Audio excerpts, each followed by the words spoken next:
Welcome to the deep dive. Our mission today, well, it's a fascinating one. We're looking at a historical and philosophical collision point. It's the relationship between ancient Stoicism and early Christian thought. That's right. These two major traditions, they really grew up in the same Roman world. Hmm. And you often see them using similar language, especially around things like virtue, resilience. Which leads to the big question we're tackling, right? Were they just, intellectual rivals competing for people's ethical loyalty? Or were they maybe Yeah. relatives in a complex way, maybe influencing each other more quietly than we think? That tension, yeah, that's what makes this deep dive so interesting, I think. Absolutely. And we've gathered the core texts to explore this. So on one side, we have the classic Stoics people like Seneca, Epictetus, Marcus Aurelius, their practical ethics, their whole philosophical system. Okay. And on the other side, we've got key parts from the early Christian Bible, Genesis, Exodus, Deuteronomy, foundational stuff. So the goal is really to see, where do these huge traditions line up and where do they really diverge, especially on this core question: how do you live a good life? It's fascinating because both offered, well, a pretty radical kind of comfort, didn't they, in what was often a really chaotic, brutal society. They did. Yeah. But like you said earlier, they start from dramatically different places, different assumptions. Right. So let's unpack this. We should probably start with the philosophy that was really dominant then, Stoicism, and their idea of the good life, eudaimonia. Okay, yeah. The Stoic position, it's quite something. It's like this piece of ethical engineering. Their main claim, the big one, is virtue is happiness. Full So- stop. Not just leads to happiness, but is happiness. Exactly. Moral excellence being virtuous. Hmm. That's not just the path to the good life. For the Stoics, it is the good life. It's enough. Which means, and this is radical, true eudaimonia, true happiness, is completely independent of whether you're rich or poor, healthy or sick, lucky or unlucky. And that immediately sets them against, well, other big thinkers, right? Like Aristotle. His view was much more vulnerable. That's a great way to put it, vulnerable. Aristotle, he absolutely thought virtue was the highest good. But he insisted that a virtuous life couldn't be truly complete, truly happy, without a decent amount of external goods. Like health, maybe some wealth, good fortune. Precisely. If your life was just filled with tragedy, poverty, constant illness, Aristotle would say, well, even if you're a good person, you're not really happy. Your life isn't complete. So if a really virtuous person suffers terribly, Aristotle says, not happy. But the Stoics, they just reject that. Fundamentally rejected, yeah. They did this by focusing on what makes something the highest good. Thinkers like T.H. Irwin have analyzed this. The Stoics actually agreed with Aristotle on the criteria. The highest good has to be the ultimate goal. It has to be complete in itself, self-sufficient, and you can't make it better by adding anything else to it. Okay, so they agree on the rules of the game. Right. But here's the twist. They insisted that virtue alone meets all those strict rules. Your logic was sort of like this. If adding wealth could make a virtuous life better, then virtue itself wasn't truly complete or self-sufficient. So it couldn't be the highest good then. Exactly. So since they were convinced virtue was the highest good, they had to conclude that adding wealth or health or anything else actually adds nothing to your fundamental happiness if you're virtuous. Wow, that puts all the power inside, doesn't it? Makes happiness immune to fate. Totally. It places happiness squarely within your own inner control, your own character. Which brings us to that famous Stoic idea, the one people often get wrong, the difference between virtue and indifference. Yes. Crucial distinction. Virtue is the only thing that's truly morally good. Full stop. But they weren't completely detached from reality. They knew, practically speaking, some things are preferable to others. You'd rather be healthy than sick, right? Of course. So that strong claim, virtue alone is good, that separates them from Aristotle. But they needed something in the middle. This is where they differ from the Cynics too, who basically said all that external stuff, societal norms, possessions, it's all worthless. Okay, so the Stoics carved out a middle ground. They did. They called this middle category valuable indifference, or maybe preferred indifference. So things like health, wealth, maybe having a good reputation, they're indifferent to your moral state, but you can still prefer them. Precisely. They're preferred because they generally align with our nature, and importantly, you can use them as material for acting virtuously. Like, if you have wealth, it gives you more opportunities to practice generosity, right? Makes sense. But here's the danger, the Stoic warning. Don't ever confuse these preferred things with moral goodness. The second you think wealth itself is good or health itself is good. Then losing them destroys your happiness because Ah. you've tied your happiness to something outside your control. Exactly. You've surrendered your inner fortress. So pursuing these preferred things is rational. It's natural even. But if you pursue them in a non-virtuous way, say you lie or steal to get rich, then the action becomes morally bad. The value always resides in the virtuous action, not the external thing itself. Okay, that clarification is really key. It's subtle but profound. It is. And, this whole ethical framework, it doesn't just float in the air. It's built on a really specific view of the universe. Their physics, their Right, metaphysics, you mentioned that's a major difference from, say, Christianity. a huge difference. We really have to touch on their physics because it underpins everything in their ethics. So how does their view of the cosmos connect back to how I should live my life? It's completely integrated. For the Stoics, basically everything that truly exists is physical, it's corporeal, it has a body. The whole universe is one single living thing, a material organism driven by reason. One big physical thing. Essentially, yeah. And they categorize things within this. Yeah. We've got the basic stuff, the passive matter, that's the primary substrate. Then, crucially, you have the active principle. This is like the rational force, the logos or God, that shapes and permeates everything. It's also considered corporeal, often described as pneuma, sort of fiery breath or tension. So God isn't separate. God is in the stuff. Exactly. God is immanent, material, rational, and it is the organizing principle of the universe. It's the world's mind, as Seneca put it. He even said studying nature helps us understand God, because God is everything you see and don't see. So the Stoic God isn't like a creator sitting outside the universe looking in. Not at all. It's the rational soul of the universe. And then they have other categories for how things are arranged internally and relative to each other. But the key point is this pervasive, material, rational God. Okay, so if the universe is rational and God is that rationality, then the ethical goal, live according to nature, means. It means aligning your own little spark of reason, your own rational faculty, with the overall reason, the logos, that governs the entire cosmos. You're tuning your inner rationality to the universe's rationality. You got it.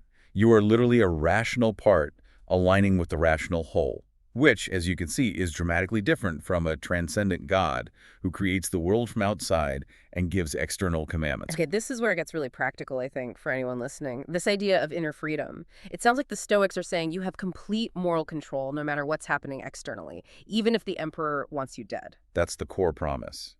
And it's all centered on this concept of proheresis. Proheresis, that's like volition or choice. Yeah, often translated as volition, moral choice, or the ruling faculty. Epictetus really zeroes in on this. It's our rational power for self-determination. And crucially, he argues, it's our most valuable gift. It's the only thing the divine principle God has given us complete, absolute, unhindered control over. So how does it work? It's not just free will in a general sense, is it? It's more specific. It's very specific. It's about how we deal with impressions. Yeah. The world constantly throws things at us, right? An insult, bad news, a sudden illness. These are impressions, Fantasia. Okay, stuff happens. Stuff happens. And that initial impression, you can't control that. It just arrives. But then there's a crucial moment, the moment of assent. Do you agree with the impression? Meaning, do I agree that the insult is actually bad or the illness is a disaster? Precisely. That judgment, that assent, that is the function of proheresis. If you assent correctly, meaning you judge the event as an indifferent mooring that can't touch your inner virtue. You stay free, internally peaceful. Right. But if you assent incorrectly, if you judge that external thing as truly good or truly bad, then you create irrational passions, like fear or anger or grief, and you've lost your inner freedom. You've given power to externals. Wow. So Epictetus literally has God saying something like, look, I've given you this piece of myself, this faculty of judgment. Take care of this, and nothing can stop you or bother you. That's the essence of it, yeah. He imagines God saying, basically, I've given you control over assent, cherish that, use it wisely, and you'll never be hindered, never complain, never blame anyone. It's radical autonomy. So the key is always knowing what is mine and what is not mine. That's the constant vigilance required. What's truly mine? Only my judgments, my volitions, my desires and aversions directed correctly towards virtue and vice. Everything else, my body, my property, my reputation, what others do, is not mine in the sense that it's not ultimately up to me. Which leads to that seemingly harsh view of the body and possessions. They're just tools or props. Epictetus uses that striking phrase. The body is just artfully molded clay. It's something we use, but it's not us. He even suggests, maybe a bit rhetorically, that if God could have made our bodies perfectly free and immune to harm, he would have. But since physical matter is inherently vulnerable, He gave us the next best thing. Total freedom of the mind. The proheresis. exactly, that's where our true self resides.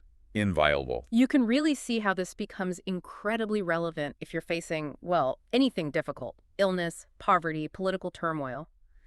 If your happiness is only in your internal judgment, then those external things can't actually harm your core self. They're just, like you said, hitting the clay. And the Stoics lived this. Think about Musonius Rufus, Epictetus' teacher. He actually argued that being exiled could be advantageous. How so? That sounds counterintuitive. Well, he pointed out that exile often strips away luxury and forces a tougher, simpler lifestyle. It could even cure diseases caused by overindulgence. And he used Diogenes the Cynic as an example. Exile turned him from an ordinary guy into a famous philosopher. So misfortune, seen through the Stoic lens, isn't misfortune anymore, it's training. Moral training, an opportunity to exercise virtue.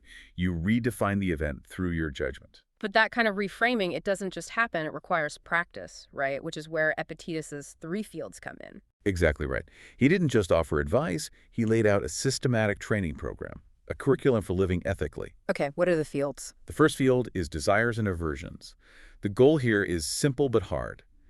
Train yourself to only desire what's truly up to you, which is your own virtue, and only feel aversion towards what's truly up to you, your own vice. Don't desire health or wealth. Don't have an aversion to sickness or poverty. Focus desire entirely inward. Okay, that's huge. What's the second? The second field is appropriate action, or katakon. This deals with our impulses, what we should do or not do in the world. How do we act appropriately? The standard here is our natural social roles and relationships. Fulfilling your duties as a parent, a citizen, a friend, honoring the divine. Acting in accordance with nature and reason in your specific context. So kathekon is about doing your duty based on your role, but those duties themselves aren't the ultimate good, right? They're still indifferent. Correct. Performing your duties appropriately is rational and necessary. It's the material for virtue, but the action itself, like, say, defending your city, doesn't automatically make you virtuous. It's about the intention and judgment behind the action. Got it. And the third field? The third field is assent and judgment. This is about ensuring our core beliefs are correct, consistent, and free from error. It involves logic, careful reasoning, not getting carried away by misleading impressions. It's the foundation for the other two fields. So if you mess up in these areas, you make mistakes. And the Stoic view of why people do wrong is, well, it's very intellectual, isn't it? Extremely rationalistic, yes. Yeah. They basically see all wrongdoing and emotional upset as stemming from intellectual error, from inconsistency or holding contradictory beliefs. People don't choose to be bad, they just get the calculation wrong. That's the idea. Yeah. Everyone wants what's good for themselves. The wrongdoer just mistakenly thinks that something external and indifferent, like wealth gained dishonestly, is truly good for them. They're acting rationally based on a false premise. It's an error in judgment. Which leads to that really striking argument about, say, criminals. Yeah, Epictetus' argument against capital punishment is a powerful example of this. He essentially says executing a thief is like punishing someone for being blind or deaf. Because their moral vision is impaired. Exactly. He says the wrongdoer is blinded in the intelligence, which discriminates between good and bad. If they truly knew what was good, virtue, they wouldn't choose vice. So the appropriate response isn't retribution, it's correction, like trying to cure blindness. It's a radically compassionate view, in a way, stemming from this intense rationalism. Okay, so while the Stoics are focusing inward on harmonizing your personal reason with this cosmic material reason, the Abrahamic tradition, as seen in these early texts, pivots completely. Right, the focus shifts dramatically. It becomes about an active personal relationship with a God who is distinct, who is transcendent outside the system. And that relationship is built primarily on obedience to externally given moral law. So internal autonomy versus external command. That's a core difference. It really is. Yeah. Look at Genesis 18 with Abraham. God explicitly links his relationship with Abraham to ethical action within the community. God says something like, I've connected with him so that he will command his children and household after him to keep the way of the Lord by doing what is right and just. Seneca umishpat. Doing right and just. What does that mean practically in that context? Is it just being a good person internally? It's much more external and communal than the Stoic focus. Mishpat, justice, is about making correct judgments in disputes, ensuring fairness, protecting the vulnerable within the community framework. Tzedakah, righteousness or morality, is about adhering to the specific standards God has set for the relationship, for the covenant. So it's about actions that maintain the community according to God's rules. Yes, verifiable actions that uphold the social and covenantal order. And the consequences for failing are also external and communal, not just internal distress. Like Sodom and Gomorrah, right next door in that passage. Exactly. The issue isn't just that people there have bad judgments. God investigates because the outcry against their sin, their injustice, is great and very grave. The result isn't therapy, it's cataclysmic destruction of the whole community. The emphasis is squarely on doing right, aligning external behavior with God's will, not primarily on perfecting the agent's internal state of judgment, which is the Stoic focus. And this need for external guidance seems central to the role of the law itself in Exodus and later texts. Absolutely. The law isn't just helpful advice, it's seen as essential for creating order and distinguishing reality. Look at the instructions for the priests, Aaron and his sons. They're told not to drink wine or strong drink before entering the tent of meeting. Why? So that you can distinguish between the holy and the common, and between the unclean and the clean. Okay, holy and common, unclean and clean. What does that distinction do for the community? How does that shape life for the listener back then? It creates a structured world. The holy is what's set apart for God, requiring specific conditions, purity. The common is everyday life. The clean and unclean define what's acceptable for interaction, for ritual, for diet. The law provides a detailed external blueprint for how the community must live to stay in right relationship with this holy God. It dictates specific actions, roles like the Levites, dedications, firstborn, and relationships. It's the opposite of figuring out ethics purely through your own internal reason, it's revealed. And Deuteronomy really hammers this home, doesn't it? The goal is collective holiness through obedience to written commands. Yes, the mission is communal. Israel must become a people holy to the Lord your God. And how? Keep all the commandments that I'm commanding you today. Obey the voice of the Lord your God and do his commandments and his statutes. And it's not just an oral tradition. The command is to write the instruction very plainly on stones. It's fixed, external, visible, a public guide for the whole nation. So putting it side by side, the Stoic tries to align their inner divine spark of reason with the universe's rational structure. But the early biblical believer seeks to align their external actions and community life with the revealed commands of a personal, transcendent God through obedience. Very different paths. Right.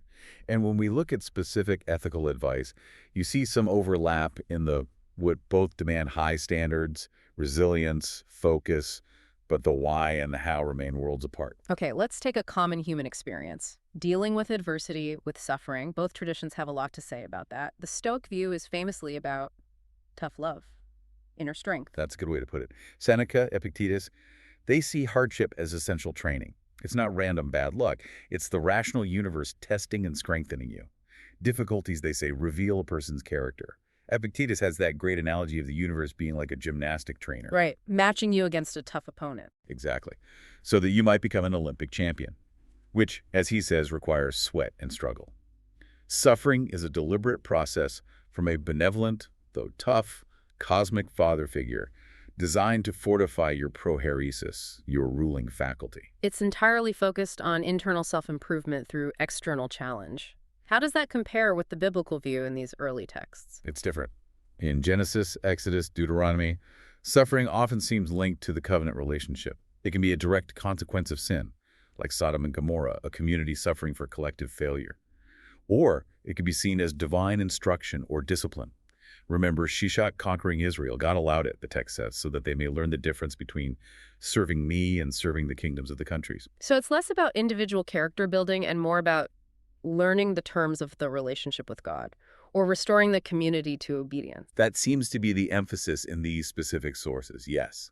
The suffering carries a theological message about the covenant, about obedience, about the consequences of straying.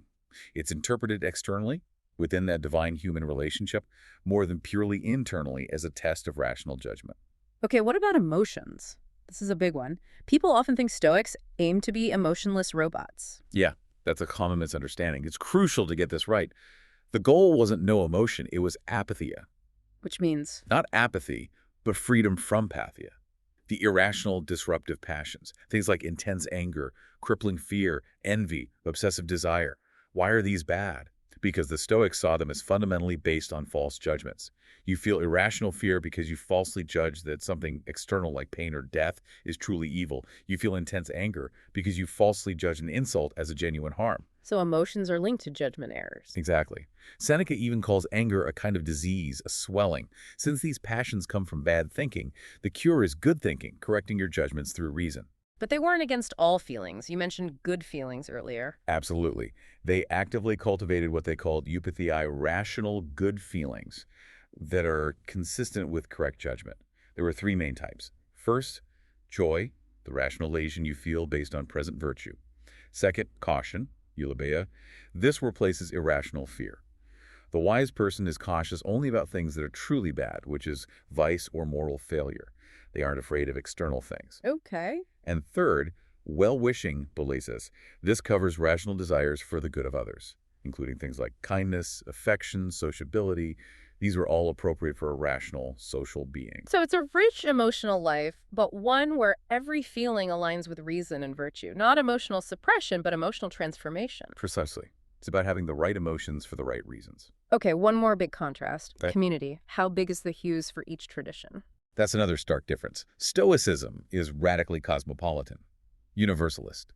Their view is we are all human, all participants in the same universal reason, logos. Therefore, we are citizens of the cosmos, the world city. The whole universe is your city. In a sense, yes. Epictetus says a person is primarily a part of that first and greatest state, which consists of gods and men. Your primary allegiance is the universal reason and the human community. To focus only on your own narrow interests or just your city or nation is seen as fundamentally irrational, like a hand trying to exist separately from the body. Our duties flow from our shared humanity first. So a universal brotherhood based on shared rationality. How does that compare to the biblical view in these early books? Well, the focus in Genesis, Exodus, Deuteronomy is much more specific, more particulars, tribal, national. Identity is defined by descent, sons of Jacob, tribe of Levi, and by participation in a specific covenant made with this particular people, Israel, in a specific land. It's about belonging to the chosen group. Exactly. The collective goal is to be a people holy to the Lord your God, explicitly set apart, high above all the other nations on the face of the earth. The moral energy is directed inward towards maintaining the purity and faithfulness of this covenant community, distinct from the surrounding nations, rather than integrating into a universal state based on common reason. And what ties all this comparison together, what makes it so potent, is that these weren't just abstract ideas floating around. They coexisted. People were living these philosophies, or trying to, in the very real, often brutal Roman Empire. Right, you mentioned Seneca. He wasn't just writing philosophy in an ivory tower. He was right there in the thick of it, advisor to Emperor Nero, of all people. Exactly. During those incredibly unstable early years of Nero's rule, Seneca was effectively a chief minister alongside Burrus. And this is precisely the period when Christianity is starting to emerge and face persecution in Rome itself. Talk about being caught between a rock and a hard place, trying to live Stoic virtue while serving Nero. It highlights the immense tension, doesn't it, between the ideal of inner integrity and the compromises often demanded by political reality. That incident with Britannicus really shows it. Nero's stepbrother. A grim example. After Nero likely had Britannicus poisoned, Seneca writes this treatise, De Clementia, on mercy, addressed to Nero, praising his virtue and spotlessness. Which sounds completely absurd given the context. Well, the historical analysis notes it rang all the more hollow for being literally true because Britannicus was poisoned, not openly executed. A technicality. You see Seneca, the great Stoic moralist, forced into these contortions, presumably trying to maintain some influence, some restraint on the emperor, but at a clear cost to philosophical purity. His life was a constant, difficult negotiation. And it's right there, in the Seneca's world, Nero's court, that the historical sources place early Christian leaders. Yes. If you look at the historical notes, the indices relating to Seneca's time, you find references to Paul, apostle, and Peter, apostle, being active during Nero's reign, the very reign that saw the first major Roman persecution of Christians. We also know Seneca's wife was named Paulina. A close associate was Paulinus. Now, our sources don't show Seneca debating theology with Paul over dinner. No direct link. No direct dialogue recorded there. But the sheer fact of their coexistence, these figures representing these two powerful worldviews, operating under the same dangerous regime, That's incredibly significant. Both Stoics and Christians needed a powerful inner framework to navigate the sheer unpredictability and brutality of Nero's rule. It does make you wonder, doesn't it? Did Stoicism, with its practical tools for resilience, that radical focus on internal control, redefining external events, did it somehow prepare the ground, mentally, ethically? Prepare the Roman mindset, perhaps, for another system, Christianity, that also demanded a radical shift away from valuing external status, wealth, imperial favor, and towards inner character, morality, and finding meaning despite suffering. It's a compelling thought, that need for inner resources. And you see echoes of this deep human need, this Stoic-like focus on inner attitude much later, even in the 20th century, with something like Viktor Frankl's logotherapy. Frankl, writing after his experiences in the Nazi concentration camps, his emphasis on finding meaning, on choosing your attitude, it feels very connected. It really does. Logotherapy explicitly acknowledges a spiritual dimension, the inevitability of suffering, pushing back against purely deterministic views of human beings.